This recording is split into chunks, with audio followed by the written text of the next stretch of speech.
Ang black propaganda ay maruming bahagi ng politika at gagamitin itong sandata laban sa akin ng mga taong nangangarap na makita tayong bigo sa pagtupad ng ating sinumpaang tungkulin sa bayan.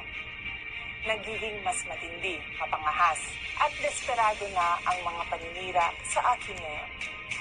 Bahagi ang mga ito ng isang organisadong demolition job na ang layunin ay sirain ang aking integridad at gumawa ng imahe na ako ay isang mamamatay tao na korap, abusado, taksil at isang warlord.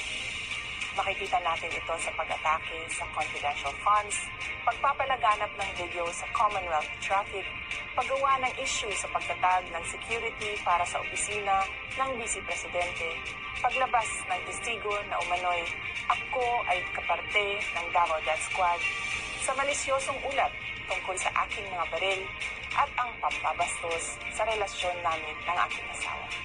Kamakailan lamang ay nagsusumputan din ang mga online scam sa pera sa social media, katulad ng scholarship o pabaon program para sa mga mag-aaral. Sinisiraan ako para pagdudahan, pahiyain, at panghinaan ng loob. Nais nilang isuko ko ang aking sinumpaang tungkulin na magsilbi sa bayan.